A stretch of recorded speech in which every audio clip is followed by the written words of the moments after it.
Viva Culture, l'actualité des arts vue par l'association Maison de la Culture du Havre. Présentée par Isabelle. Viva Culture, l'émission de la culture dans toutes ses découvertes. Bonjour à tous, je suis heureuse de vous retrouver sur Viva Culture. Vous vous souvenez sans doute que la France est le pays où il y a le plus de librairies et je vais demander aujourd'hui à Serge Van Stock de nous parler de la Galerne. Bonjour, vous êtes bien à la librairie La Galerne.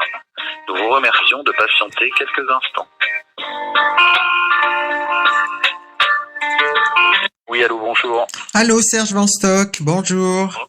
Bonjour. Alors je vous appelle pour Viva Culture sur Westrack Radio, vous êtes directeur de la Galerne. Et alors en tant que lecteur et client fidèle de la Galerne, nous aimerions bien avoir de vos nouvelles. Eh ben, je vous en remercie, c'est très gentil de me contacter et je vous en donnerai avec grand plaisir. Voilà, alors parce que vous avez sans doute vécu un confinement un peu difficile. Là, vous êtes ouvert depuis une semaine, mais enfin, quand même, le confinement, le premier confinement, ça a été un peu dur. Il y a eu 2 mois de confinement, il me semble.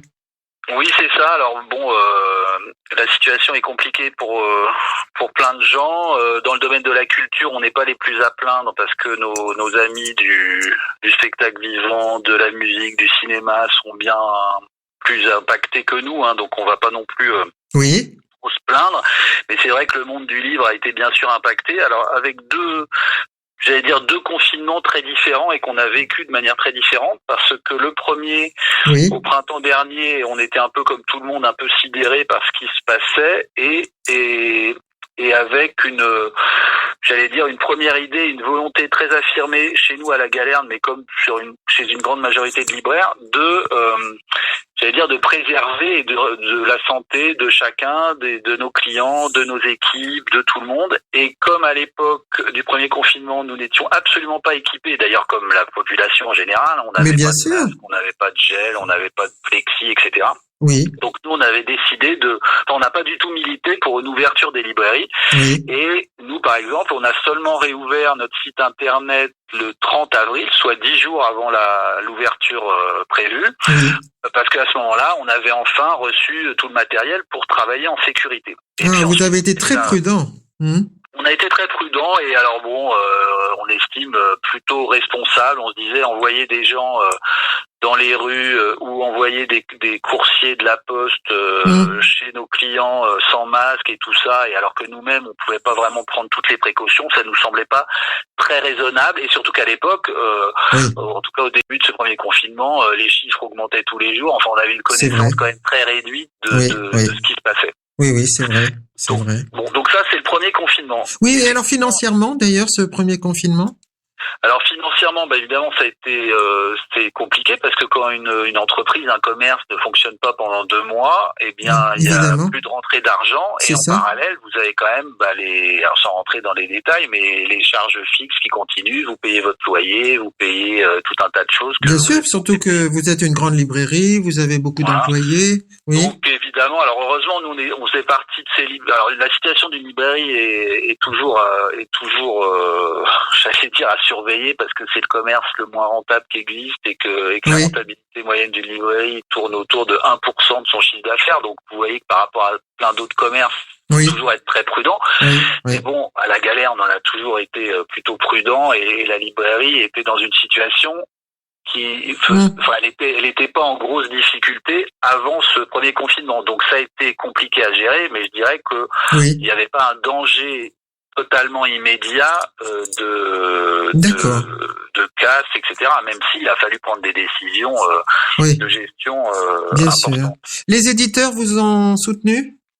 Alors les éditeurs ont eu dans leur grande majorité une attitude tout à fait responsable vis-à-vis de la filière, c'est-à-dire que dès le premier confinement décidé, ils ont quasiment tous décidé de décaler nos échéances de paiement, et ce qui fait qu'on a pu tous attendre de recommencer à travailler et à de nouveau faire du chiffre d'affaires pour payer nos factures. Donc ça a permis vraiment de pas appuyer, j'allais dire, sur la tête des libraires pendant que c'était compliqué. Et donc il y a une sorte de période blanche, si vous voulez, pendant 2 mois où on n'a rien eu à payer aux éditeurs. Donc ça a quand même facilité aussi la question de la trésorerie des librairies.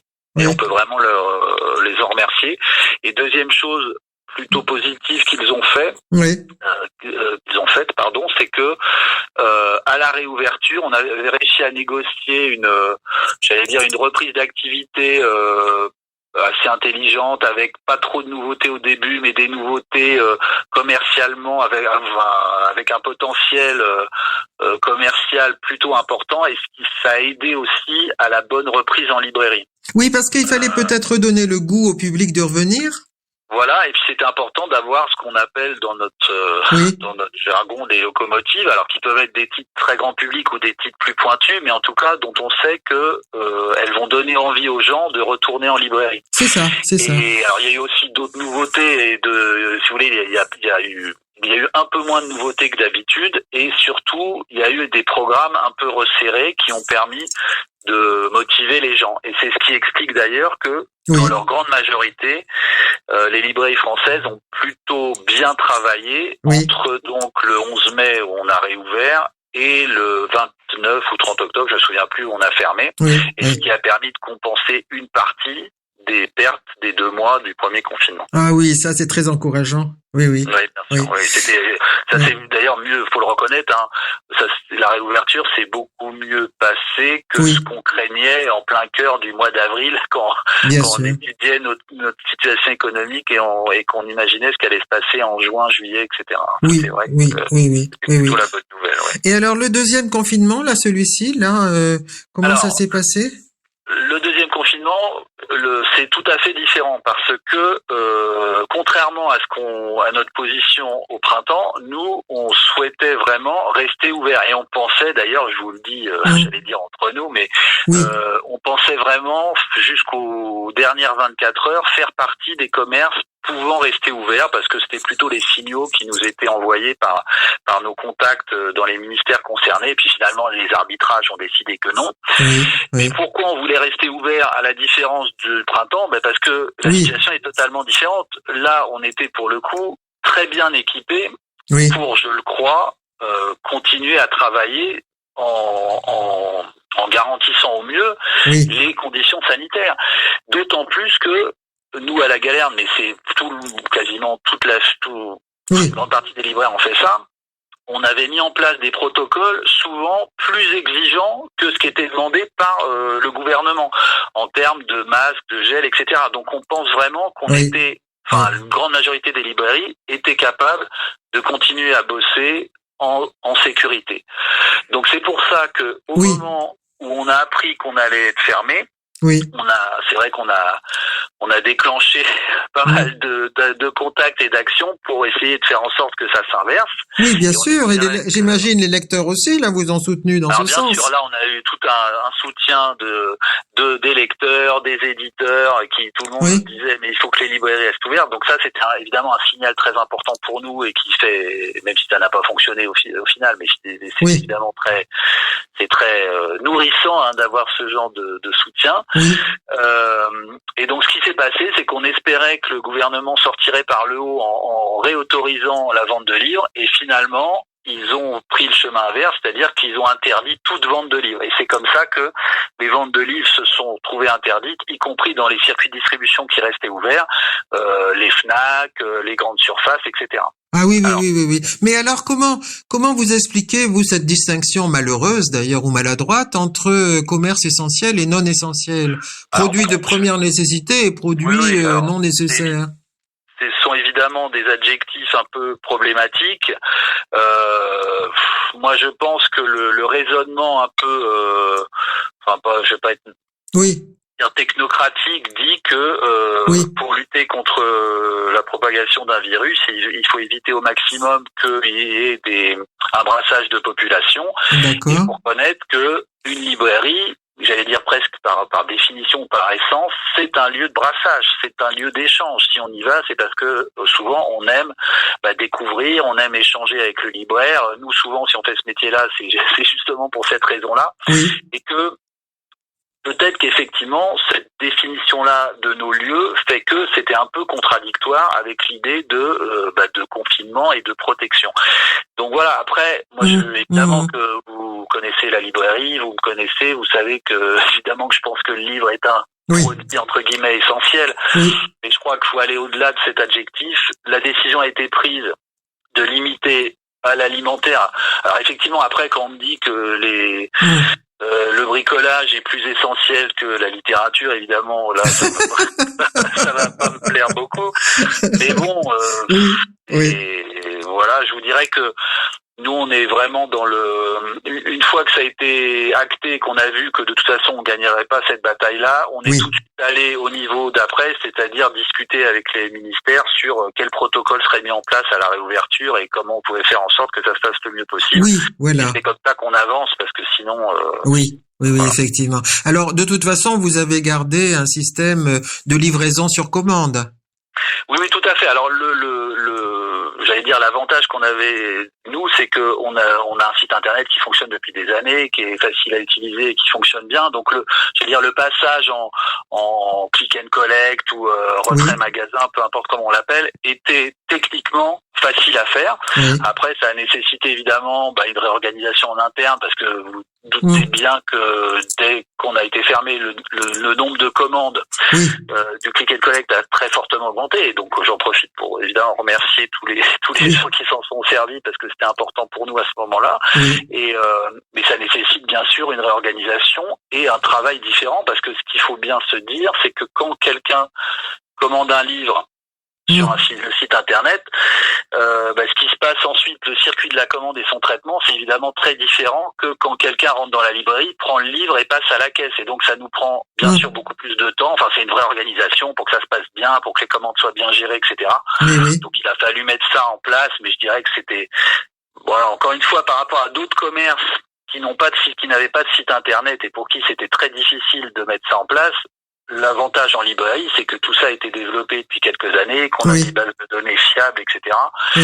Et bon, voilà, c'est beaucoup de boulot, mais encore une fois, on va pas se plaindre. Et puis peut-être ce que je peux ajouter sur la façon dont on a ressenti le confinement, ce deuxième confinement, c'est que par rapport au premier confinement, je pense que, en tout cas c'était le cas à la Galerne, notre équipe était alors certes un peu sur les rotules, parce qu'encore une fois c'est un boulot un peu différent de celui qu'on fait d'habitude, mais était très heureuse d'être là, de venir travailler, alors que pendant le premier confinement, évidemment, l'essentiel de l'équipe était en activité partielle et ne travaillait pas. Bien sûr, Donc, bien sûr. Ce que je veux dire, c'est que, en termes de vie sociale, de vie de l'entreprise, etc., ça c'était quand même un point très positif. Ah, tout à fait.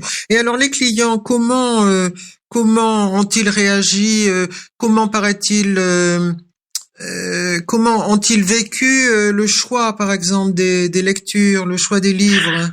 Alors effectivement, ça c'est un sujet très intéressant à étudier quand on parle de vente à distance et de click and collect. Alors nous, pour essayer justement, alors évidemment on peut pas remplacer ce qu'est une visite en librairie et ce que vous aimez quand vous allez chez votre libraire, c'est-à-dire vous regardez ses tables, ses conseils, éventuellement, et bien sûr on aime ça, vous discutez avec lui, vous lui demandez conseil, vous échangez sur vos propres lectures. Bon, tout ça c'est un peu difficile de le transformer et de le mettre sur un site. Néanmoins, on a quand même fait un gros travail éditorial en créant des dossiers thématiques dans tous les rayons, des conseils de lecture, etc., que ce soit en littérature, en essai, en sciences humaines, en cuisine, en jeunesse, bien sûr. Et notamment à l'approche de Noël, bien sûr, on a fait un catalogue de Noël, mais au-delà de ça, sur notre site, donc il y a plein de dossiers et de conseils. Donc ça, c'est pour se dire, effectivement, pendant un mois, les gens ne peuvent pas venir chez nous. À travers ça, on essaye de de leur transmettre un peu nos choix, nos conseils, etc. Bon. Ceci étant dit, il faut quand même reconnaître que, et ça, pour en avoir discuté avec des confrères récemment, et ça s'est passé de la même manière partout, on peut malheureusement constater que le click and collect concentre énormément les ventes et que globalement, alors évidemment, il peut toujours y avoir des exceptions et voilà, mais que quand même globalement, les gens achètent ce qu'ils connaissent et ça paraît logique. Voilà. Et mais donc, complètement, oui. donc encore une fois, c'est important de le faire, etc. Mais ce qui est sûr, c'est que ça ne remplace pas la raison d'être principale d'une librairie, qui est d'être un lieu dans lequel il y a de l'échange, de la transmission, du passage. Et de la découverte. Et de la découverte. Et c'est vrai que tout cet aspect, je crois, qui fait qu'une librairie comme la nôtre est appréciée par ses clients et lecteurs, justement à travers ce travail qu'on fait de mise en avant dans chaque rayon de peut-être de titres moins connus, d'auteurs moins connus, de petits éditeurs, etc.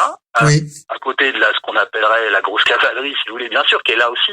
Bien sûr. Mais tout ça, ça a tendance à passer un peu au second plan dans le click and collect, et c'est vrai qu'on en est un peu malheureux, et c'est ce qu'on a expliqué. On a eu pas mal de réunions aussi avec les éditeurs pendant ce confinement, et c'est ce qu'on leur a expliqué, c'est-à-dire qu'il y a des éditeurs, les gros éditeurs ont pas trop souffert, évidemment, comme les libraires vendent moins, les éditeurs souffrent aussi, mais c'est ceux qui ont le plus souffert, c'est les petits et moyens éditeurs qui n'ont pas forcément des auteurs très connus dans leur catalogue et qui vivent surtout grâce au travail des libraires dans leur librairie. Tout à fait. Et évidemment, pendant ce mois de click and collect, ça a été ça a été compliqué pour eux, ça c'est sûr. Ah oui. Et alors, est-ce que votre site est connu? Il est bien référencé? Comment ça se passe? Alors notre site est bien référencé. Alors évidemment pour les gens qui connaissent la librairie, c'est facile, il suffit de taper la Galerne et vous arrivez dessus. Donc ça c'est une chose. Bien sûr. Oui. La profession est suffisamment bien organisée pour que il existe aussi des portails, ce qu'on appelle des portails de librairies indépendantes, qui font que, par exemple, il y en a un qui s'appelle librairieindépendante.com ou leslibraires.fr, enfin il y en a plusieurs. D'accord. Et donc si un lecteur à Marseille, à Lyon ou à Strasbourg ou dans une petite ville d'Auvergne va sur ce site-là et qui cherche un livre, s'il est en stock chez nous, on va apparaître dans les premières réponses. Et ainsi que des clients d'un peu partout peuvent se retrouver à commander sur le site d'une librairie havraise sans avoir jamais mis les pieds ou sans la connaître. Et par ailleurs, si vous faites une recherche sur un moteur de recherche par le titre et l'auteur, là aussi, comme on est plutôt bien référencé, il se peut, alors ça marche pas à tous les coups, mais il se peut qu'on apparaisse parce que on serait une des quelques librairies qui aurait ce livre-là en stock. Et donc ça c'est permis par le fait que, effectivement, comme on a toujours fait le choix, y compris quand ça a été un peu compliqué économiquement, on a toujours fait le choix d'avoir l'offre la plus large possible et un nombre de références le plus élevé possible, ça nous permet justement d'apparaître dans des résultats de recherche sur certains bouquins qui seraient encore en stock chez nous et dans très peu d'autres librairies. Et du coup, vous avez eu de nouveaux clients? Alors oui, alors c'est toujours difficile d'affirmer ça comme ça parce qu'on n'a pas une connaissance exhaustive un par un, mais je pense qu'effectivement cette période inédite avec des nouvelles pratiques et justement des recherches un peu particulières ont fait que moi je suis persuadé que on a eu des nouveaux utilisateurs de notre site internet, ça c'est sûr. Alors donc ça c'est pour le coup donc des nouveaux clients. Et un aspect positif de cette situation, c'est que je crois aussi, donc là pour le coup c'est pas des nouveaux clients, mais que des clients de la Galerne qui ne savaient pas forcément qu'on avait un site internet qui fonctionnait correctement et qui était pratique à utiliser, etc. À l'occasion et du premier confinement, quand on arrive vers le début mai, et puis là en novembre, eh bien se sont mis à utiliser le site et ça au moins comme ça, même si évidemment on préfère qu'ils viennent chez nous et que la librairie soit remplie de personnes sur notre site, c'est quand même, ça a permis de montrer que il y avait cette possibilité là et que chacun pouvait l'utiliser facilement, choisir le retrait magasin, éventuellement se faire livrer des livres. Enfin bon voilà, ça a permis de diffuser cette information de manière beaucoup plus large. Ah oui, là vous n'avez pas constaté de fracture numérique. Non, alors après, si vous voulez, nous on a aussi fait en sorte que, et c'est aussi pour ça que notre équipe a beaucoup travaillé pendant le mois de novembre, c'est que on a bien dit aux gens qui pouvaient commander sur le site internet, mais qui pouvaient aussi, s'ils préféraient, Oui. bon évidemment par mail, bon ça c'est aussi du numérique, mais aussi qu'ils pouvaient commander par téléphone. Donc je peux vous dire que j'ai pas fait d'enregistrement sonore, mais que le téléphone n'a pas arrêté de sonner quasiment toute la journée, tous les jours. Alors soit parce que évidemment, toutes les collectivités locales avec lesquelles on travaille ou les établissements scolaires, etc., avaient besoin de nous joindre pour des suivis de commandes et que d'habitude, ils passent dans la librairie. Donc là, ça représente des coups de fil en plus, mais que beaucoup de gens ont appelé pour passer commande par téléphone et venir chercher au point retrait à l'entrée de la librairie leur commande parce qu'ils préféraient ne pas passer sur Internet. Donc, on a fait, je dirais, le nécessaire pour que justement, les gens qui soit n'ont pas Internet, soit qui n'aiment pas ça, soit qui veulent pas s'embêter avec ça, puissent quand même de procurer les livres qu'ils le souhaitent. C'est ça, d'accord. Et est-ce que vous avez eu des nouvelles des auteurs que vous invitez régulièrement pour des signatures? Est-ce qu'ils ont été malheureux? Qu'est-ce qui s'est passé? Alors évidemment, eux, ils sont très malheureux. Nous, on était très malheureux. Oui, les lecteurs aussi, j'imagine. Vous savez bien que c'est un élément essentiel pour nous dans la vie de la librairie. Bien sûr. Et donc, ce qu'on a fait, c'est que on a contacté quasiment tous et pour essayer de voir si on pouvait quand même faire quelque chose avec eux. Alors certains, quand ça sera de nouveau possible, viendront à la librairie, mais un certain nombre d'entre eux ont eu la gentillesse de nous faire quelques vidéos présentant justement en quelques minutes leurs livres qu'ils devaient venir présenter à la librairie, saluant les lecteurs de la Galerne, etc. Donc ça, c'est des vidéos. On en a eu quelques-unes. Il y a Isabelle Carré, par exemple, qui a fait une super vidéo. Enfin voilà. Et donc on a posté ces vidéos-là sur nos réseaux sociaux. Alors évidemment, ça remplace pas le fait bien sûr de rencontrer un romancier, une romancière, un essayiste en chair et en os dans la librairie, mais ça permettait de maintenir ce lien. Et on a bien senti que pour les auteurs,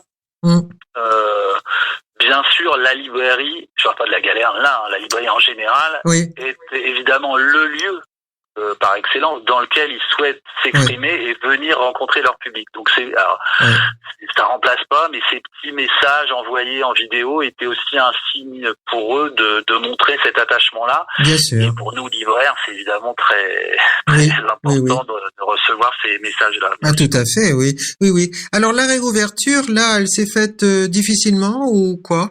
Elle est organisée comment? Alors elle est organisée avec alors j'évoquais tout à l'heure le fait que nous on avait déjà mis des protocoles assez stricts. En fait, ce qui s'est ajouté là à la réouverture, c'est la question de la jauge. Et donc avec une jauge contrainte selon la surface du magasin. Et là, c'est vrai que pour le coup, on sait bien que on fera ça sera impossible, mais pour l'ensemble des librairies et pour d'autres commerces aussi, vraisemblablement, de faire d'avoir la même activité en décembre que d'habitude, parce que nous, dès le 8-10 décembre, la librairie est quasiment pleine tous les jours. Mais bien sûr. Les derniers jours avant Noël, c'est bondé. Et donc c'est le moment le plus important de l'année. Voilà. Et donc, évidemment, on respecte la jauge, et donc en respectant la jauge, on peut pas faire rentrer autant de personnes qu'il faudrait pour qu'on ait la même activité que d'habitude. Bon, ceci étant, j'allais dire, on fera au mieux, et encore une fois, on a quand même la chance de pouvoir travailler, pas dans les meilleures conditions, mais on peut quand même être ouvert et accueillir nos clients, et donc on va pas trop se plaindre, même si économiquement, l'impact risque d'être quand même assez fort, parce bien que sûr. Si une librairie fait, alors évidemment c'est trop tôt pour le dire, mais imaginons qu'on fasse, je sais pas, 60 ou 70% de notre chiffre d'affaires de décembre, l'impact économique sur l'année 2021 va être très fort parce que, comme je vous disais tout à l'heure, c'est un code qui n'est pas très rentable, et donc dès que vous avez des accidents de parcours, ça peut vraiment mettre en péril les structures, et surtout c'est le mois de décembre qui fait que une librairie peut passer les 6 premiers mois de l'année qui suit sans être trop harcelé par les banques et les éditeurs. Bien sûr. Et donc là, ça va être l'incertitude il est trop tôt pour le dire évidemment, mais de voir quelle sera la proportion de l'activité du mois de décembre qui sera réalisée dans ces conditions-là, et pour pouvoir se projeter sur 2021. C'est ça. Finalement, dites, le sentiment que vous retirez de cette période, est-ce que ce n'est pas justement le fait de s'apercevoir que pour la plupart des gens, le livre est essentiel? Alors, nous, ce que je retiens de très positif, c'est qu'effectivement, on a bien senti que le livre avait une place essentielle, je reprends cet adjectif-là, Oui. très importante, Oui. pour une très grande majorité de nos concitoyens. Donc Nécessaire, ça, sûrement. c'est, Oui. c'est très bien. On aurait aimé que ça soit plus présent, là je parle pas des citoyens, mais que ça se sente plus dans la façon dont est organisé, je vais pas trop rentrer dans les détails économiques, etc., mais Oui. juste d'un mot, la chaîne du livre aujourd'hui, elle a quand même deux maillons Oui. très fragiles, Oui. qui sont les deux extrêmes, c'est l'auteur en amont et le libraire en aval. Et Oui. au milieu, bon, il y a des petits éditeurs, c'est aussi compliqué pour eux, mais il y a quand même une concentration de la valeur aux mains des grands éditeurs, C'est ça. diffuseurs et distributeurs. Oui. Et il y a un vrai problème de rémunération des auteurs, d'une part, et ça c'est un vrai Oui. souci. Oui. Et l'économie des librairies globalement est quand même très contrainte et très compliquée. Oui. Et donc, Oui. bon voilà, ça, je veux dire, ça c'est un sujet Oui. important pour les mois à venir. Oui. Après, sur les conséquences entre guillemets sociétales ou sociologiques, je sais pas comment dire, de ce qu'on a tous vécu tous ensemble. Oui. Il s'est dit beaucoup de choses à la sortie du premier confinement sur les gens ont pris conscience, il faut reconsommer local, faire gaffe, etc. Bon, je suis pas sûr que ça va rester très longtemps. Par contre, mais ça c'est pareil, il est un peu trop tôt pour se prononcer. Une chose qui me semble intéressante quand même, c'est que je crois que le regard porté sur les grandes plateformes numériques mondiales et donc évidemment Amazon a quand même un peu évolué. Alors ça n'empêche pas qu'il y a encore plein de gens qui commandent sur Amazon et voilà. Et puis moi j'ai pas de problème qu'Amazon existe et que ça peut rendre de grands services et c'est très bien. Oui. La seule chose c'est qu'on aimerait que ils respectent un peu mieux les règles et que eux aussi payent bien leurs impôts en France. Bien sûr, bien sûr. Salariés, oui, et que ça n'ait pas un impact aussi fort sur ce qu'est notre société, sur ce qu'est la vie dans un centre-ville, et que malheureusement l'impact de cette plateforme est que voilà, il y a une sorte de mise en danger des commerces de centre-ville qui peut à terme faire que voilà notre vie, la vie dans une ville change et ça c'est très dangereux. Oui, voilà, après, oui. On s'est rendu compte aussi sûrement que la librairie était plus un lieu de vie peut-être et de rencontre que un simple commerce d'achat et de vente. Oui, vous avez raison. Alors c'est vrai que pour nous ça fait, j'allais dire, moi je suis biberonné à ça. Je suis arrivé à la librairie en 95 et depuis que je la dirige depuis maintenant 10 ans. C'est vraiment ça, nous, c'est notre vision de ce métier-là. C'est pour nous la librairie, c'est un lieu d'échange, c'est ce qu'on disait tout à l'heure, c'est un lieu de plaisir, c'est un lieu de liberté. C'est ça. C'est pas, si c'est juste rentrer dans un magasin, acheter un bouquin et repartir, d'une part, intellectuellement, ça a peu d'intérêt, et puis même, stratégiquement, on est mort. Parce que là, pour le coup, vous pouvez le faire de n'importe où. Donc c'est vrai bien que sûr. nous, ce qu'on aime, c'est, il y a rien qui nous fait plus plaisir que les échanges autour d'un livre, que les rencontres avec les auteurs qu'on évoquait, de faire une soirée où il y a un concert de jazz et on peut manger dans les rayons. Alors ça, on pourra pas le faire cette année parce qu'évidemment, il n'y aura pas de nocturne. Mais voilà, c'est que notre librairie, ça soit vraiment un lieu où les gens aiment à se retrouver, à passer, etc. Alors, évidemment, il faut que ça tourne, il faut que commercialement ça tienne parce qu'on a quand même 30 salariés et qu'il faut bien que tout ça soit financé. Mais le moteur, c'est vraiment ce plaisir-là. Et c'est ça. Et je pense que le moteur des gens qui viennent chez nous, pour la plupart, des lecteurs et de nos fidèles clients, c'est ça. Enfin, moi, c'est bien ce que je ressens quand ils me témoignent. Eh ben, écoutez, je confirme, Serge Van Stock. Alors, je vous remercie beaucoup. Nous allons en rester là pour aujourd'hui. Et puis, alors, bien sûr, à bientôt dans les allées de votre librairie, de notre chère Galerne. Voilà. Avec grand plaisir. Merci. Un plaisir de au revoir. avec vous. À bientôt. Au revoir. À bientôt. Thank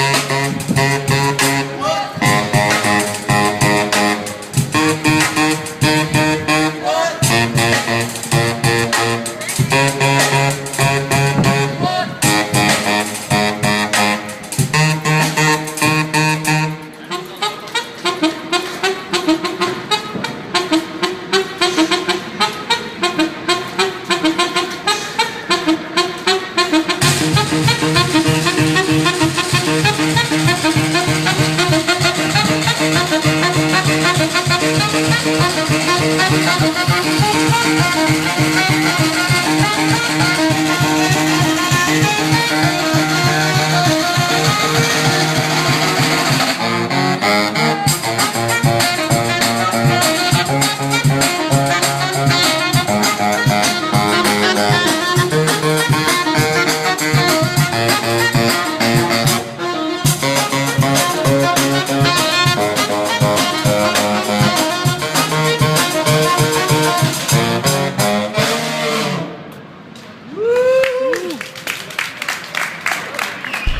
venons d'entendre un jeune groupe belge, Blow Trio.